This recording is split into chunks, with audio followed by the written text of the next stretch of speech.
Olá pessoal, boa noite. Alunos do SOS, do SESC. Dar início aqui a nossa aula de número 10, no campo da Química Geral. Nosso tema de hoje, ligações químicas. Após o estudo de tabela periódica, que nós fizemos ainda de forma presencial, vamos tentar aqui desenvolver o estudo de ligação, um assunto interessante para a vestibular orgânica, da fisicoquímica. Então, a assimilação desse conteúdo é de extrema importância para o conhecimento de vocês aí no nosso campo da química. E associa também, logicamente, conteúdos de biologia, entre outros. As ligações químicas são forças que unem os átomos formando moléculas, agrupamentos de átomos ou ainda sólidos iônicos. Basicamente, existem três tipos de ligações químicas.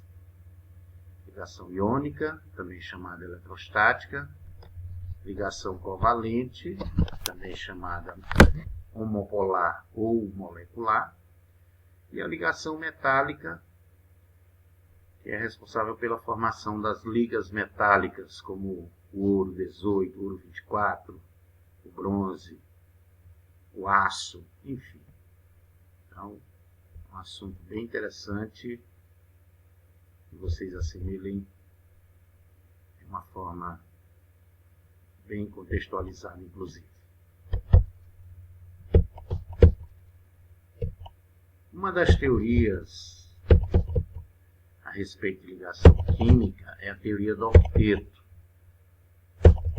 Essa teoria ela associa aos gases nobres, também chamada regra do octeto. Átomos formam ligações químicas para atingir os 8 elétrons da camada de valência. Você sabe que a camada de valência é o nível mais externo de uma configuração. É a última camada, é a maior, tem várias denominações. E é lá onde ocorrem as ligações químicas. O que torna-os estáveis e semelhantes aos gases nobres é a questão de atingir o octeto. Prefixo oct 8, bem lembrado, né? Existem moléculas que se formam fora da regra do octeto. Inclusive, eu vou começar aqui pelas exceções. O número ímpar de elétrons, né? O número total ímpar. Tem moléculas que se formam com deficiência de elétrons, com menos de 8. E tem a expansão do octeto também, moléculas que se formam com mais de 8 elétrons.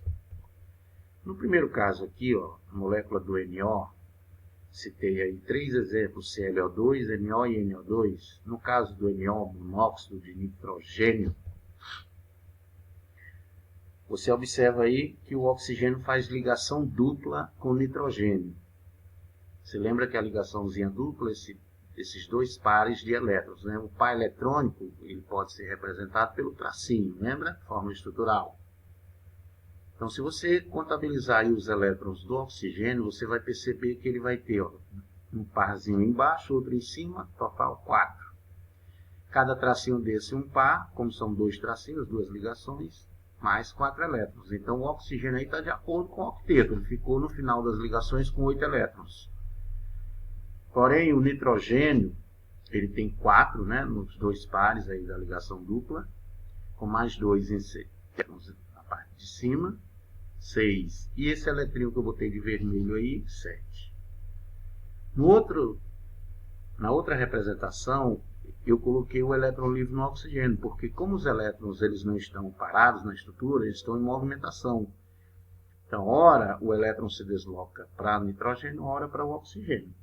As duas representações estão corretas.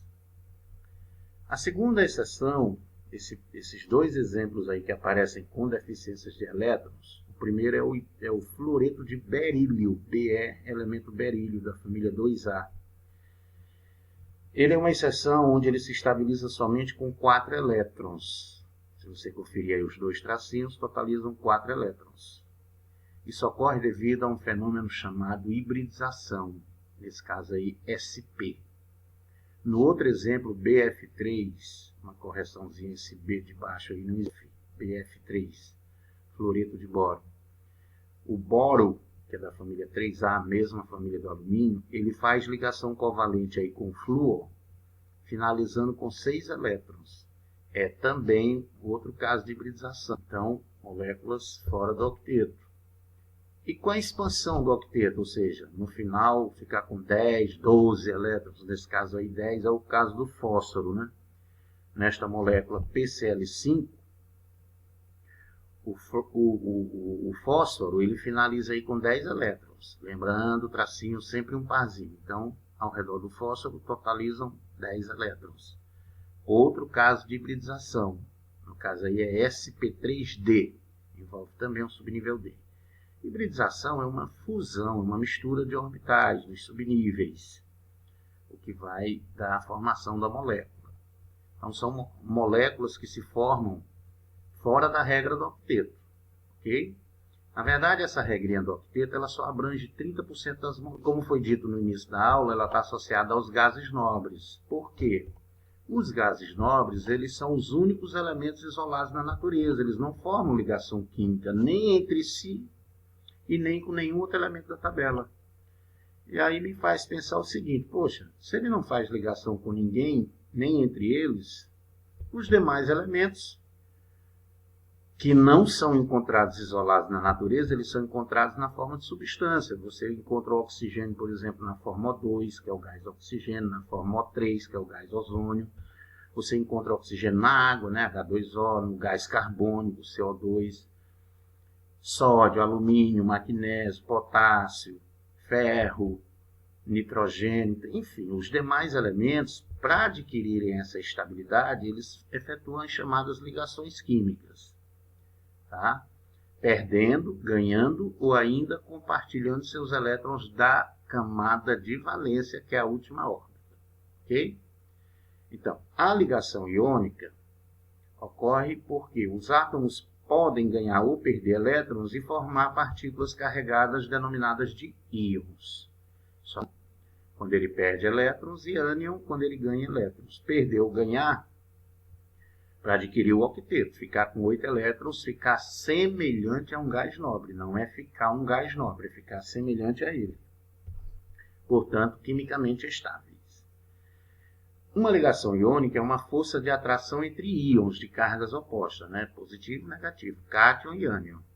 Os ânions se formam porque os átomos podem alcançar a configuração eletrônica de um gás nobre, tá vendo? Através do ganho ou perda de elétrons.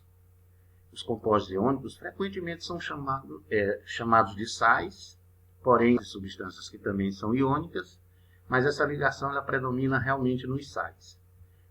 Formam-se apenas quando átomos de elementos com eletronegatividades muito diferentes transferem elétrons, tornando-se ou para tornarem-se íons. Um exemplo bastante comum, que todo mundo conhece, um exemplo tradicional, clássico, né, no estudo de a formação do NaCl, cloreto de sódio. Então, pelas configurações aí, representações, a gente nota aí que ele vai perder esse elétron, ele vai transferir para o cloro, que tem 7 elétrons na sua última camada. Então, como o sódio vai transferir, vai perder, vai doar, ele vai ficar Na+, o íon sódio, né? O cátion sódio. E o cloro que vai receber vai formar o ânion cloreto, né? Cl-. E aí, você vai ter a atração por cargas opostas, gerando o formado por íons. Ok? Sempre na ligação iônica, tu vai ter positivo e negativo. Positivo e negativo. Vai formar um aglomerado iônico. Ok? Agora, a proposta será... Observando a posição do cloro na tabela, eu coloquei aqui a coluna em que o cloro está localizado, né, que é a família 7A, o que faz você representar os 7 elétrons de valência dele, da última camada. O mesmo acontece com os demais elementos dessa família, flúor, cloro, bromo, iodo.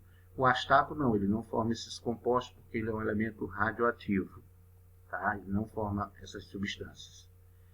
Então, o cloro aí, ó, com 7, ligado a outro cloro, que também tem 7, eles vão ganhar. Aqui não vai ter carga positiva e negativa, porque os átomos envolvidos apenas ganham elétrons. Então, nesse caso aí, professor, vai ocorrer um compartilhamento, uma sociedade. É como se o cloro estivesse conversando com o outro. Olha, rapaz, eu tô instável, eu estou com 7 elétrons, preciso de 1. Aí o outro chega e diz, olha, não tem problema, eu também tenho 7, preciso de 1, bora fazer uma sociedade. Entendeu? Sem confusão.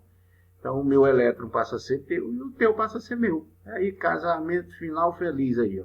Então formou a molécula do gás cloro, Cl2. Essa é a ligação chamada covalente. Os átomos são ametais, inclusive, são elementos que apenas ganham elétron. Todo mundo aqui ganha, tá? Inclusive você que está assistindo essa aula está ganhando muito conhecimento. Ok? Então a ligação covalente, vamos justificar aqui a ligação covalente, ocorre quando dois átomos têm a mesma tendência de ganhar e perder elétrons. Não tem de perder. Tá? Fazendo uma correçãozinha aí, apenas de ganhar. Tá? Eles compartilham elétrons por serem não metais ou ametais. Não metais ou ametais são aqueles elementos das famílias 4, 5, 6 e 7A. Na verdade, é uma propriedade periódica, né? Que nós estudamos lá em tabela, que é a capacidade do elemento em atrair elétrons. Se ele vai atrair, logicamente ele vai ganhar. Inclusive, a força da ligação covalente é maior do que a da ligação iônica. É mais difícil você quebrar, você romper uma ligação covalente do que a iônica. Tá? Essas substâncias covalentes, elas são representadas pelas chamadas estruturas de Lewis, que são fórmulas eletrônicas, onde você envolve elétrons da camada de valência e também a questão do compartilhamento. Essas ligações covalentes, elas podem ser de 3 tipos, simples, dupla e tripla. Tá? Inclusive, a consequência de você ter um composto covalente é de você também formar moléculas polares e apolares, assim como as forças intermoleculares que existem. Isso aí será tema da nossa próxima aula, polaridade molecular. Ok?